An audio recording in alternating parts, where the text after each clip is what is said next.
we're now going to juggle the agenda a little. And so we're going to go to a session looking at something that Brando touched on, which is looking after and servicing aircraft and shortages. So I'd like to invite up David from JSSI, Sebastien from Pratt & Whitney Canada, Peter from Bombardier, and Allan from Duncan Aviation. So we've got a great spread of experts on this session. Okay, David, I'll start with you. Yes, sir. Brando touched on how hard it is getting parts and components. Has it got any better since last year? I wanted to thank you for the invitation to speak, first of all. I think this is the second time we're having this event in São Paulo. I see success again. So to congratulate you, we hope to many more in the future. So thanks for coming back. Answering the question, we have seen improvements. It's, however, far from recovered. The supply chain is still broken since COVID. It's a very complex situation. We exchange a lot. I think the OEMs will be able to give more details on the challenges to reestablish a very complex supply chain. But we see some part numbers that are hard to find. On the engine side, they sometimes create delays in reassembling the engines during events. And it's a challenge. It's still a challenge. And we are, I think, months or years away from a recovery. Allan? Same. Well, first of all, good morning for everybody. Thank you for participating.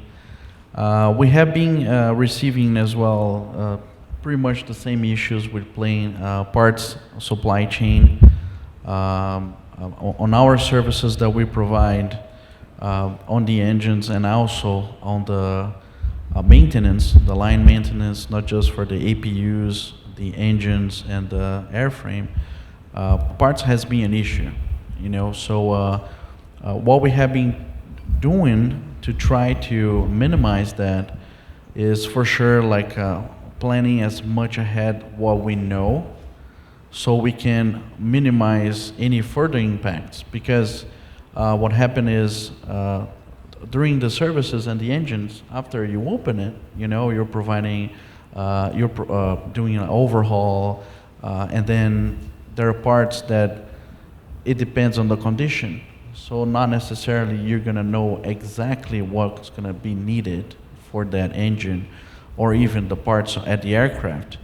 So for sure, lead times has been something for us to worry, and what we're trying to do is to be upfront with the customer, explain, being transparent, you know, with the situations, because we're all on this together, really. So it's something that you know, the industry is passing by, you know, and of course everybody's doing the best that we can to adapt.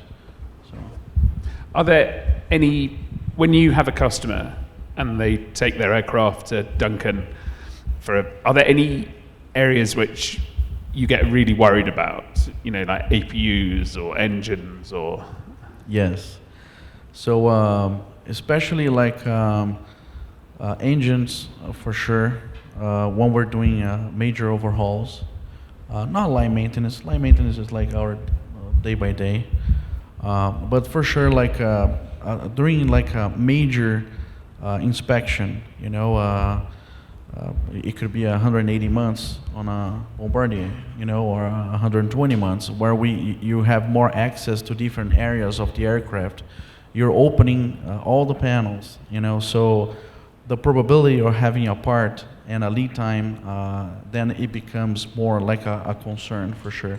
Because for the shop to be able to plan and to schedule the maintenance, we have to schedule that maintenance, our labor for that maintenance, and also the next events that are coming as well. So scheduling for us right now is it has been, I would say, pretty complex, for sure.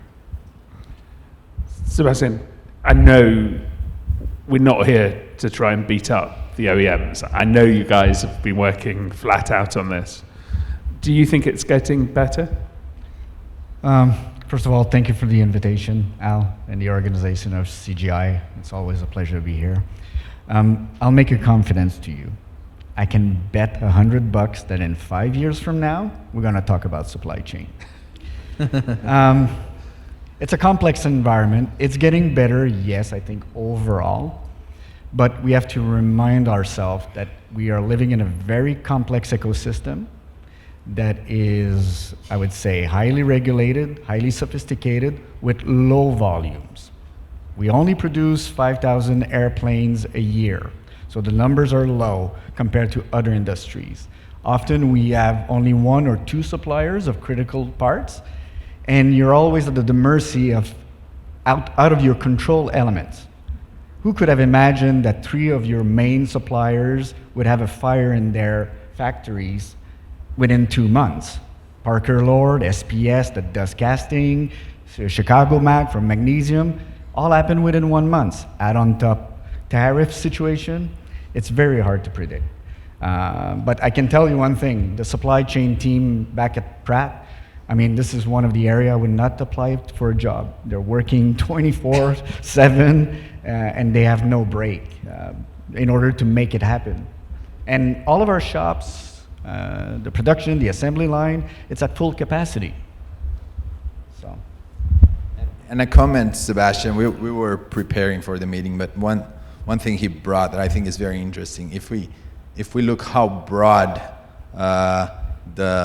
the number of engines and models that they have in the portfolio, like they need to develop a solution for every single one of them when any vendor goes away. And it happens, right? Like, and sometimes you want to discard a vendor because they're not performing, but to recertify a vendor, it's Very a difficult. huge challenge, right? So if you want to comment more on that, but I think it's very interesting. It's a good point. I mean, we have Pratt & Whitney Canada. I mean, we powered pretty much 20% of the whole aircraft fleet if you exclude pistons. We have certified more than 200 different type of engines. Some are as old back into the early 70s. The PT6 is from 1963. So it's very complex. And there's some application that you only have like 20 to 30 airplanes still flying. So it's difficult. But we're trying to find solution for our customers to the best of our abilities and try to keep the fleet flying. Peter? I don't know what these guys are talking about. There's no parts problems. I don't see it.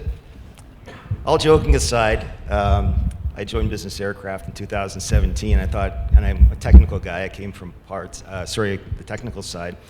Moving into parts, I thought it was going to be an easy job. Then COVID happened, and oh my God, the supply chain was just flipped upside down. So what I see today is, yes, things have improved.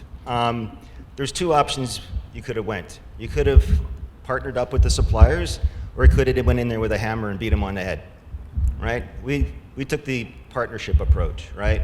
That doesn't mean that you're always, on good terms with your partner, right? There's some difficult conversations that need to be had. But we found that we have about 50 to 60 intervention agents, we call them, that we send to the suppliers that physically live at those facilities that are key suppliers to make sure that we're on top of the pile. If you're not there in their face every day reminding them, hello, I need my parts, they forget about you and you just go to the bottom of the list. Luckily for us, early back in 2021, 2022, we started to send these people out to the suppliers, so we had kind of an early start to it. I would say the biggest challenge we have today is quality is one. If I look back a few years ago before COVID, 2019, I would say 5% of the parts coming into Chicago, our main depot, were snagged for quality issues. Today it's about 13%. So the quality went down, right? And that's a big challenge. So you get the part, you're excited, fantastic, and then there's a problem with it, whether lots of times it's just paperwork, which is fairly simple to fix, but if it's something else, it has to go back to the supplier.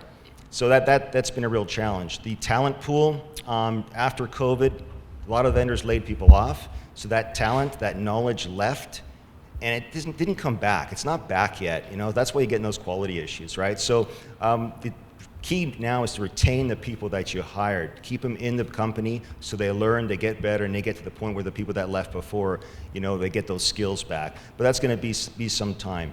But I would say we've gone from where suppliers didn't have parts to a time where suppliers have parts, just not enough of them, right? And that's a big change. And that's kind of helpful because, listen, I got one part number and I have 30 customers that need the part, right? But do they all need it today? So you have to sit there and you say, okay, are you really AOG? Give me you can try to use some no technical objection letters. You can kind of get out there and try to provide some engineering support. You look at a part aircraft that's sort of in a facility for 2-3 months. Okay, we can kind of prioritize you. At least we can kind of there's a flow of parts coming in, so you can kind of manage it. And hopefully we get past that and we'll have enough parts on the shelf. But right now, I'm just happy that we actually have parts coming on a regular basis versus nothing at all. I would add just one thing. The reason I say it's better is right after COVID, we had shortage of everything. Like we had shortages of wheels with wire, wheel, pneumatics. Pneu, como é que fala? Pneu. Tires, sorry. Yeah. So I remember one occasion we were talking to the Textron folks, but the line of the King Air got stuck because they didn't have tires to roll the aircraft out. So we're seeing the number of parts that are having problems shrink. It's narrowing. And we know where the critical stuff is lacking. So yes, as Allan was saying, we get nervous when a certain part of the engine needs to be open. Like if they're doing a shop visit, they gotta look into the compressor. It's like, oh, we're gonna have issues.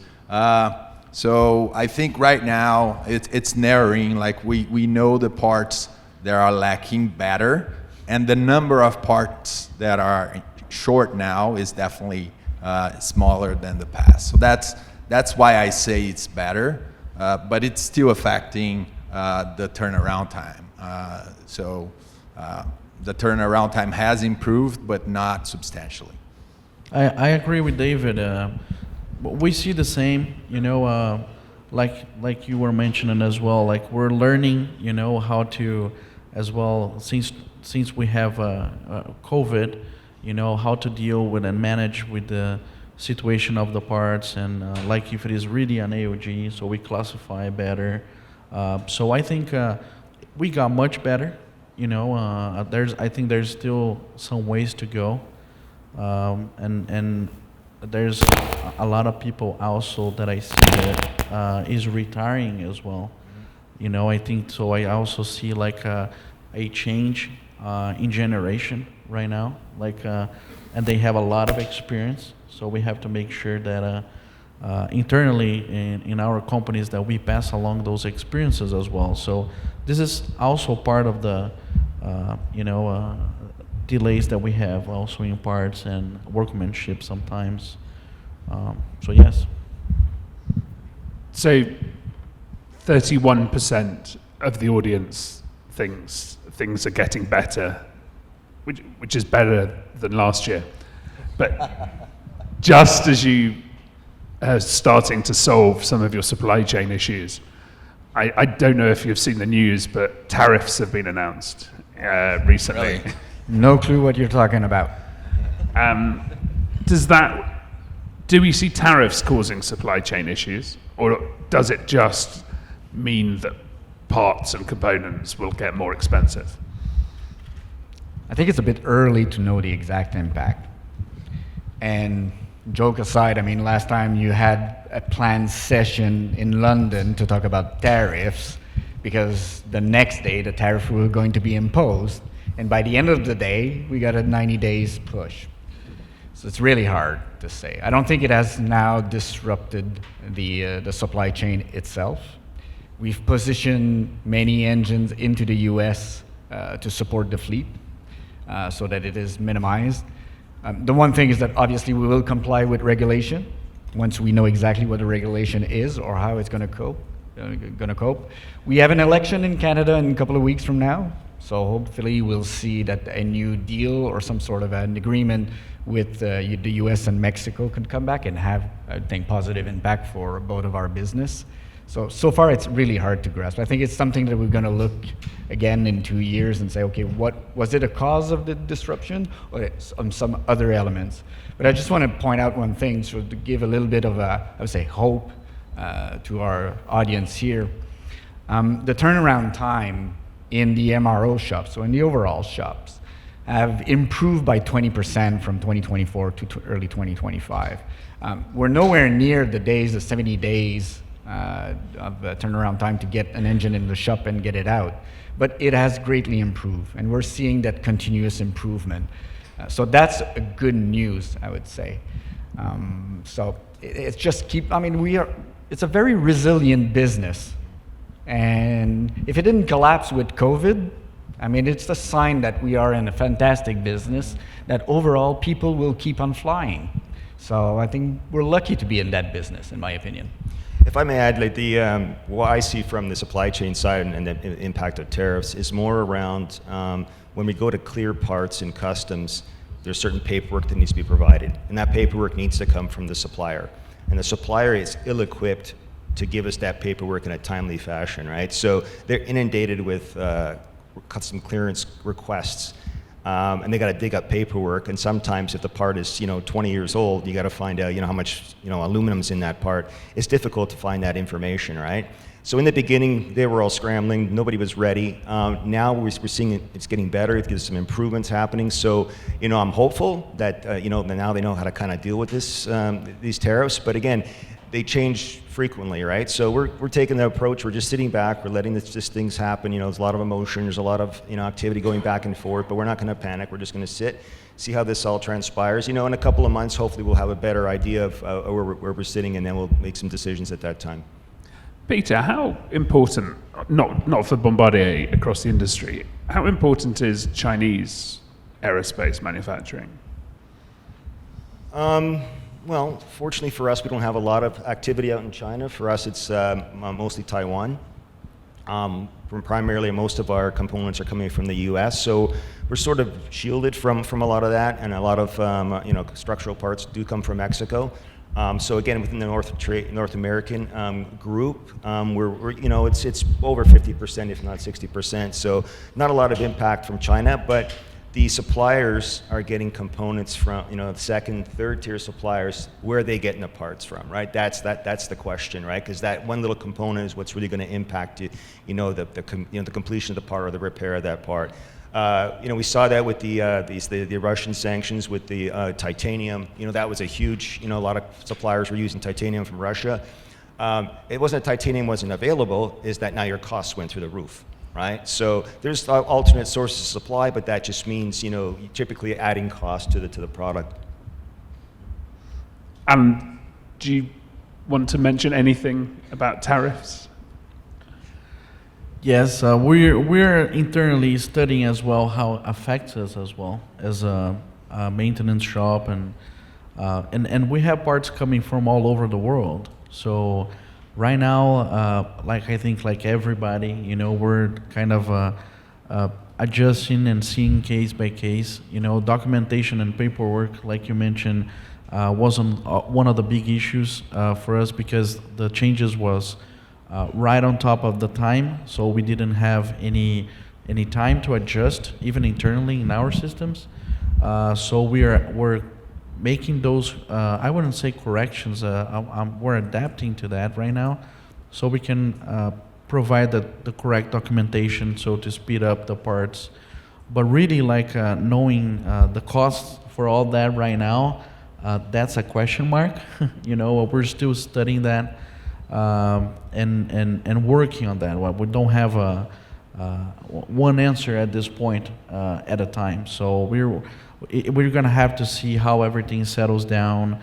And for sure, like we were mentioning, aviation is so resilient, and it has a strong industry. And I'm sure that we're going to adapt, and find the correct ways of doing it. So. I won't say anything conclusive about tariffs. I think it's just uncertain at the moment. Anything, we don't know how it's going to be applied. All I can say is very stressful because things continue to change every day.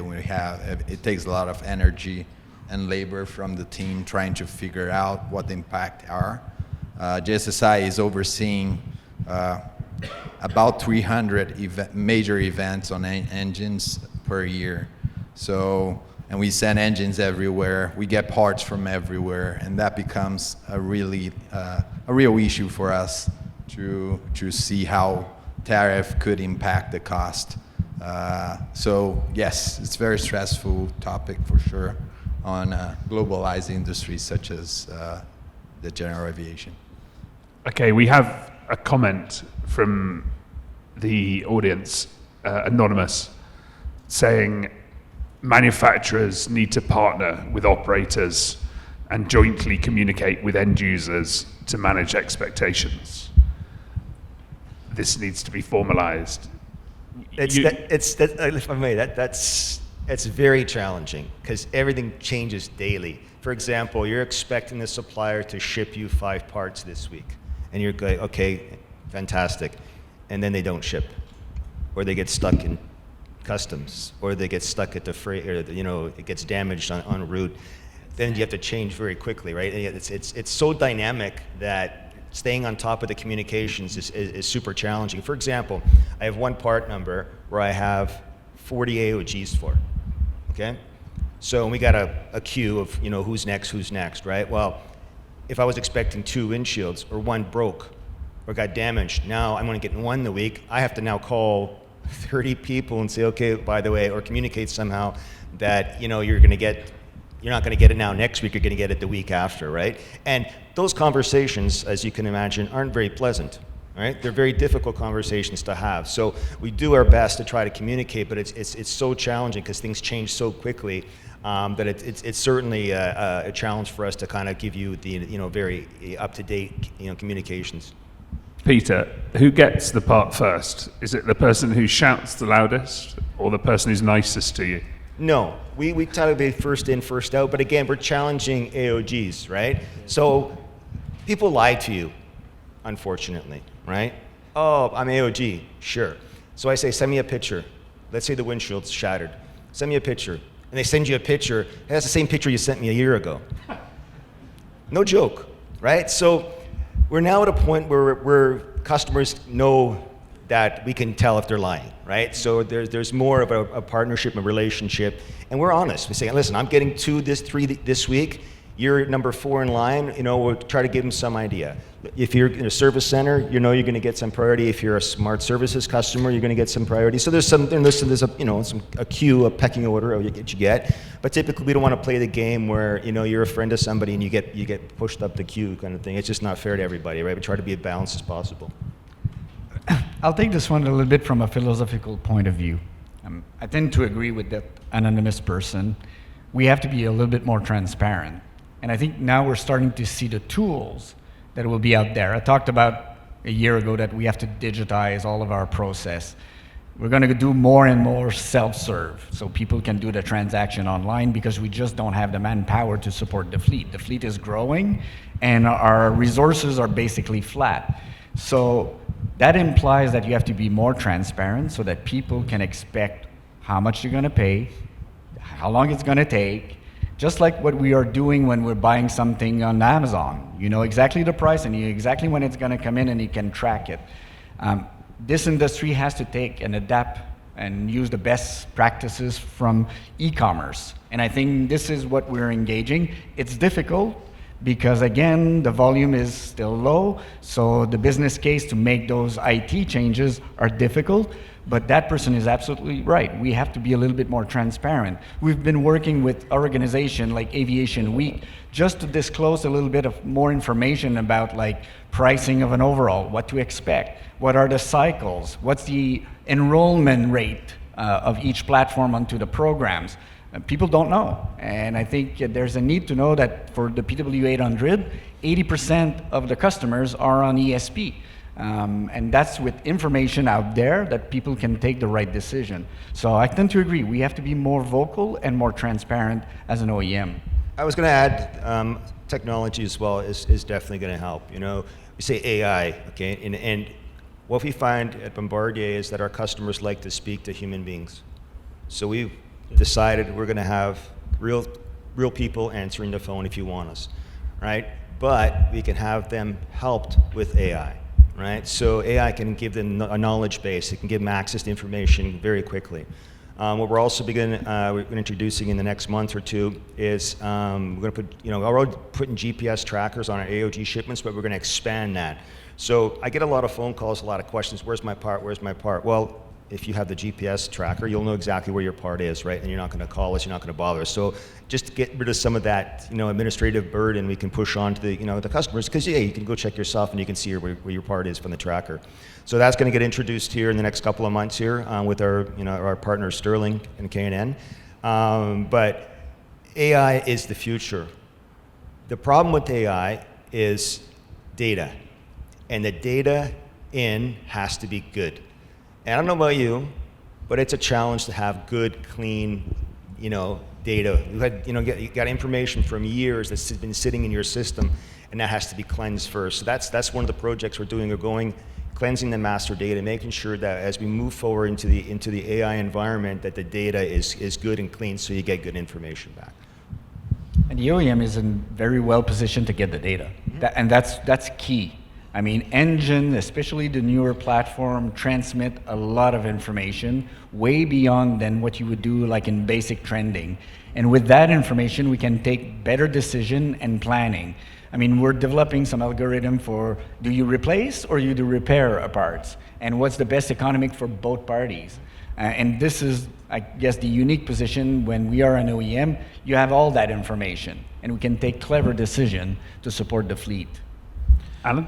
For us as well, we always try to have a very open and transparent communication with our customers. Of course, always the expectation is to have the part in the next day, and like we were mentioning, sometimes it's out of our control.